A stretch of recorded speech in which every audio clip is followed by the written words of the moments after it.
ఈరోజు మనం time travel చేద్దాం. ఎక్కడికో తెలుసా? విజయనగర సామ్రాజ్యపు స్వర్ణయుగానికి. అక్కడ ఆ కాలానికే వెలుగునిచ్చిన ఒక గొప్ప కవి కథలోకి మనం ప్రయాణించబోతున్నాం. ఇంకెందుకు ఆలస్యం? పదండి. ఈ మాటలన్నది ఎవరో తెలుసా? సాక్షాత్తు విజయనగర చక్రవర్తి శ్రీకృష్ణదేవరాయలు. అబ్బా, ధూర్జటి పద్యాల్లో ఇంత తీయదనం, ఇంత గొప్పదనం ఎలా వస్తుంది అని ఆయనకే ఆశ్చర్యం వేసిందట. అంటే ఆలోచించండి, ఒక చక్రవర్తినే అలా అబ్బురపరిచిన ఆ కవి ఎవరు? అసలు ఏంటి ఆయన కథ?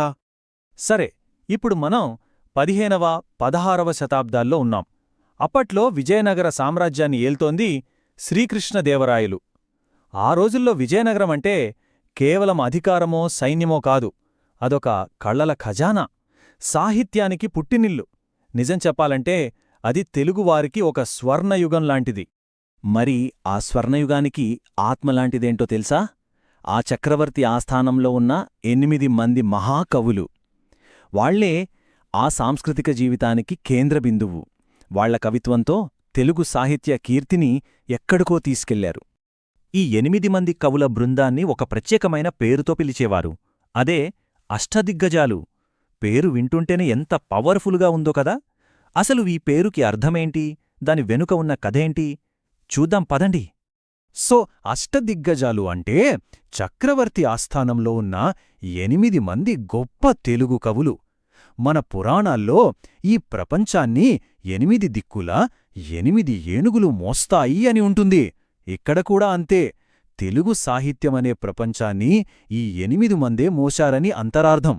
వాళ్లను సాహిత్యపు దిగ్గజాలుగా, స్తంభాలుగా భావించారన్మాట. వావ్! ఎంత గొప్ప పోలిక కదా ఇది! మరి ఆ సాహిత్య లోకాన్ని మోసిన ఆ 8 మంది దిగ్గజాలు ఎవరంటే అల్లసాని పెద్దన, నంది తిమ్లన, మాదయ్యగారి మల్లన, ఇంకా అయ్యలరాజు రామభద్రుడు, పింగళి సూరణ, రామరాజభూషణుడు, అందరికీ బాగా తెలిసిన తెనాలి రామకృష్ణుడు.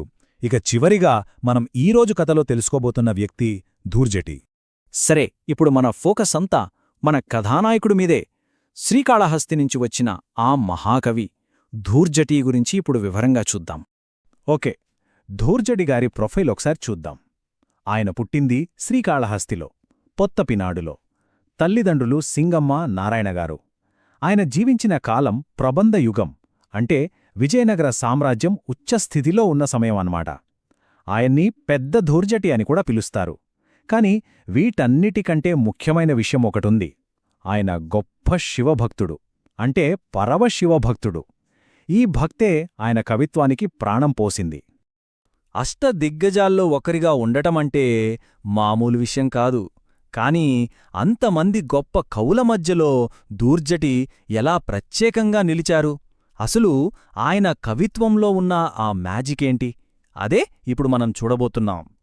దానికి సమాధానం కోసం మనమెక్కడికో వెళ్ళక్కర్లేదు. ఆయన రచనల పేర్లు చూస్తే చాలు. శ్రీకాళహస్తీశ్వర మహాత్మ్యం, శ్రీకాళహస్తీశ్వర శతకం. ఈ 2 పేర్లలో కామన్గా ఏముంది? శ్రీకాళహస్తినాథుడు అంటే శివుడు. ఆయన తన ప్రతి అక్షరాన్ని, తన కవిత్వాన్ని, చివరికి తన జీవితాన్ని కూడా ఆ శివయ్యకే అంకితం చేసేశారు. ఇక్కడే మనకు ధూర్జటి ఎంత డిఫరెంట్ అనేది అర్థమవుతోంది. ఆ రోజుల్లో చాలామంది కవులు, అంటే పెద్దన, మల్లన లాంటి వాళ్లు రాజుల గురించో వాళ్ల గొప్పతనం గురించో రాసేవాళ్లు. రాజుని మెప్పించాలని చూసేవాళ్లు. కాని ధూర్జటి దారి అది కాదు. అందరూ రాజుని పొగుడుతుంటే ఈయన మాత్రం ఆ రాజులందర్నీ సృష్టించిన దేవుణ్ణి, ఆ శివుణ్ణి స్తుతించారు. అంటే ఆస్థాన కవిగా ఉండి రాజుగారిని కాకుండా దేవుణ్ణి పొగడటమనేది చాలా పెద్ద విషయం కదా. మరి ఇది చూసి చక్రవర్తి శ్రీకృష్ణదేవరాయలు ఏమనుకునుంటారు? కోపమొచ్చింటుందా? ఇక్కడే అసలు కథ ఉంది. ఇక్కడే ధూర్జటి గొప్పతనం మనకు ఇంకా బాగా తెలుస్తుంది. ఒక్క క్షణం ఆలోచించండి. చక్రవర్తి ఆస్థానంలో కవిగా ఉన్నారు, ఆయన దగ్గర జీతం తీసుకుంటున్నారు.